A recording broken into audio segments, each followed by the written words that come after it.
당연히 이제 고소고발 진정, 뭐 민사소송 이런 분쟁의 장기화가 될 것이고 그거를 못 견디고 빨리 접고 끝내자라고 해가지고 당초 설정한 방향성을 이제 상실을 하는 거는 좀 경계를 해야 되지 않나.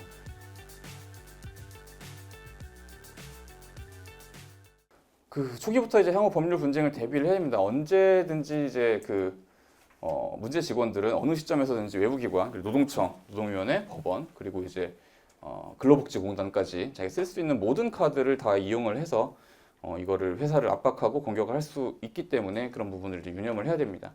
그렇기 때문에 어느 시점에서 어떤 공격이 들어오든지 간에 회사가 이 사람의 문제 행동을 이제 증명을 하고 회사의 행위가 그 처분이 정당하다는 것을 이제 증명을 해야 되기 때문에 그걸 위한 물적 증거 그리고 인적 증거를 이제 확보할 필요가 있습니다. 아까 이제 첫 번째 케이스 같은 경우에 이제 그 공장장 케이스 같은 경우에는 이 사람이 그 직원들한테 좀 그렇게 험하게 하고 직장 괴롭힘 같은 행위를 했다는 거에 대한 증명이 좀 부족했어요. 이게 결국은 뭐 막 호통치고 막 소리 지르고 이런 게 증거가 잘 안 남잖아요. 뭐 항상 녹음하고 다니는 것도 아니고. 그럼 이제 약간 보강 증거할 보강 진술도 없고 좀 그러다 보니까 결국 이 사람이 잘못했다는 부분은 노동부에 좀 와닿지 않았고 노동부 입장에서는 이제 회사나 이 사람한테 이제 뭐 잘못됐다라고 하는 거는 좀 명확하게 있으니까 그런 부분 때문에 결국은 이제 좀 증거에서 많이 밀렸던 그런 사안이라고 볼 수 있고 진술 증거가 있는 경우에는 이제 그 진술은 휘발이 되니까요. 그럼 이제 진술에 있으면 이제 그거는 좀 녹취해가지고 그 녹음 기록으로 남겨놓거나 혹은 이제 뭐 진술서나 확인서 등의 형태로 서면화를 시켜가지고 좀 증거로서의 가치를 좀 높일 필요가 있습니다. 그리고 어떤 문제 직원들의 문제 행동에 대해서 들 수 있으면 이제 2개 이상의 증거를 마련을 해야겠죠. 뭐 들은 사람뿐만이 아니라 뭐 그거를 뭐 좀 보강할 수 있는 뭐 옆에서 같이 들은 사람이라든지 뭐 이런 것들 그리고 보강 증거를 통해 가지고 좀 사실 확인을 해야 되고 이거는 단순히 이제 그 문제 직원을 공격하기 위해서뿐만이 아니라 문제 직원이 정말 문제 직원인가를 그 우리가 판단하기 위해서도 당연히 이제 그 필요한 절차라고 생각합니다. 두 번째로 이제 일단 뭐 개선 기회를 부여하고 사전 경고, 뭐 소명 기회 제공을 통해서 이제 정당성 확보를 노력을 해야 됩니다.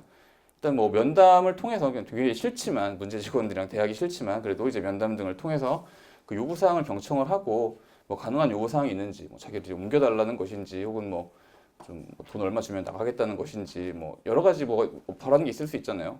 들어보면 그 중에서 좀 취선택을 해가지고 사태를 좀 종결시킬 수 있는 그런 부분이 있을 수도 있거든요. 그런 부분이 있는지 좀 확인을 해가지고 좀 사전에 문제가 더 커지기 전에 좀 종결할 수 있는 게 있는지 좀 보셔야 될 것 같고, 그리고 지금 현재 부서에 있기 때문에 이 문제가 발생하는 것이라면 뭐 부서를 이동한다거나 직무를 변경한다거나 뭐 필요한 좀 쉬운 일을 시켜줄 수도 있고 뭐 그런 식으로 좀 어떤 개선의 기회를 부여하는 것도 이제 한 방법이고요.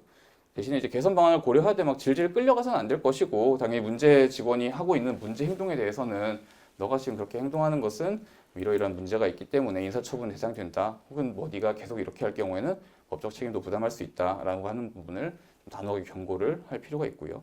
그리고 이제 뭐 직원의 입장에서 그 문제 직원의 입장에서도 이야기를 좀 들어봐서 소명 기회를 제공을 하고 문제 행동의 이유와 논거를 좀 파악을 해서 향후 이제 발생할 수 있는 그런 분쟁에서 좀 대응을 준비하고 뭐 우리가 좀 개선할 게 있으면 개선도 하고 해야 될 것 같습니다. 그리고 문제 직원 한 명에 대한 처우가 다른 임직원에게 미칠 수 있는 영향을 고려를 해야 됩니다.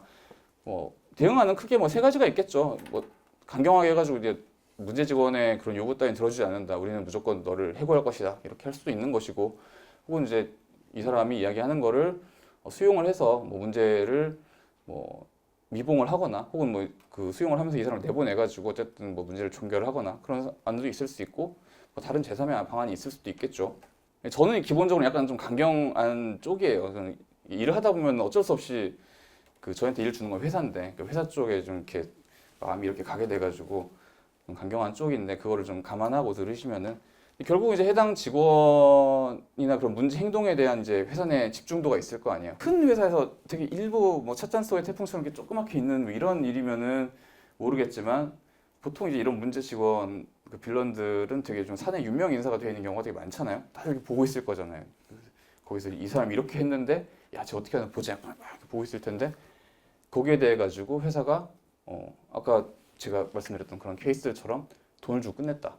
이 알려진다. 그러면은 그 직원들이 뭘 보고 배울까요? 그걸 보면은 나도 뭔가 이렇게 틀리면은 이렇게 좀 이렇게 해가지고 돈을 받고 나가야겠다 이런 생각을 할 거잖아요. 그러니까 그런 부분도 이제 고려를 해야 된다. 그리고 현실적인 모방법 발생 가능성 고려를 해야 된다. 당연히 이제 분쟁 발생이 되면은 어떤 비용, 시간, 스트레스가 엄청나게 들어가겠죠. 근데 그것들을 고려하고서도 이런 걸 우리가 받아줬을 때 그럼 사내 문화에 미칠 수 있는 영향은 어떻게 될 것이냐 이런 부분도 해결 방안에서 좀 고려를 해야 된다. 다 비슷한 얘기입니다. 공정한 인사 그리고 앞으로 이제 우리가 이거를 어떤 식으로 계속 나갈 것이냐. 그래서 향후 유사사안 발생했을 때 똑같이 이런 식으로 대충 뭐 봉합을 하고 넘어갈 것이냐, 돈 주고 넘어갈 것이냐, 혹은 우리는 이런 경우에 지금 용납하지 않고 뭐 간다고 하는 그런 메시지를 직원들한테 보여줄 것이냐 그런 부분들을 좀 고려를 해야 되고요. 그리고 설령 뭐 문제 직원이라고 하더라도 정당한 문제 제기에 대해서는 좀 경청하고 개선을 하는 방안을 필요할 것이고 신속하게 막 대충 뭐 덮고 끝내려고 하는 그런 종결보다는 좀 장기적으로 봤을 때 회사를 위한 좀 올바른 해결을 해야 되지 않나 저는 생각합니다. 그리고 보통 이제 여기서 문제가 되는 게 경영자들이 힘들어요. 경영자들이 막 그 고발 진정 당하고 막 불려다니고 이러면은 너무 힘들기 때문에 그럼에도 불구하고 좀 그런 발생할 수 있는 불이익을 좀 감수하면서 좀 싸워야 될 필요가 있지 않느냐 저는 그렇게 생각을 합니다. 그리고 결국 이제 그런 분쟁이 장기화 될 거라는 걸 염두에 두고 처음에는 회사들이 우리는 우리 건전한 회사 문화를 지키기 위해서 이런 걸 절대 용서할 수 없습니다. 막 이러고서는 강하게 나간다고 해요. 근데 조금 한 몇 달만 지나면은 여기 우리 계속 해야 되냐? 우리 돈 계속 들어가는데 좀 여기서 그만두면 우리 얼마 주고 끝낼 수 있냐? 그때부터 계산기를 두드리기 시작을 하죠. 그런 것 때문에 이제 처리 방향성을 잃어서는 안 되는 것 같아요. 당연히 이제 고소고발 진정, 뭐 민사소송 이런 분쟁의 장기화가 될 것이고, 근데 그거를 못 견디고 좀 빨리 접고 끝내자라고 해가지고 당초 설정한 방향성을 이제 상실을 하는 건 좀 경계를 해야 되지 않나. 사실 여기 계시는 분들보다는 경영자분들께 말씀을 드려야 되는 부분인 건데 경영자분들은 되게 힘들어하시더라고요 그거를. 결국 이거 문제 제공하고 회사의 치킨 레이스라고 생각을 해요. 당연히 이제 회사도 그거를 지나가는 게 힘든 일이지만 그 시비를 걸고 있는 그 직원도 그렇게 편하진 않을 거거든요. 돈은 안 들어오지 뭐 자기도 이거 유지하려면 자기도 비용 들지 이런 걸 생각하면 결국 치킨 레이스인데 거기서 진 치킨이 될 것이냐 이런 부분도 조금 고려를 해야 될 것 같고 그리고 이제 분쟁 도중에 이제 합의 등으로 종결하고 심지어 그 돈을 많이 주고 됐을 때 그게 이제 그런 관련된 임직원들 그러니까 알게 된 임직원들뿐만 아니라 그 사건 해결에 관여된 사람들 있잖아요. 인사부서 분들이라든지 법무라든지 이런 분들한테 미칠 수 있는 영향도 좀 고려를 해야 될 것 같습니다. 그래서 이제 뭐 혹시나 이렇게 합의 등으로 종결하게 되는 경우에는 당연히 그 합의에다가 이제 그 비밀 누설 금지 조항을 꼭 넣어가지고 절대 이 합의를 한 사실을 아무도 알게 하지 마라 이렇게 넣긴 하는데 그런 부분들을 고려해서 문제 직원들에 대해서 어떤 식으로 기업이 대응해야 되는지 제가 보았던 좀 워스트 사례들을 기반으로 저는 이제 강경론자니까 좀 강경하게 잘 대응을 했으면 좋겠다라는 단을 말씀을 드렸습니다.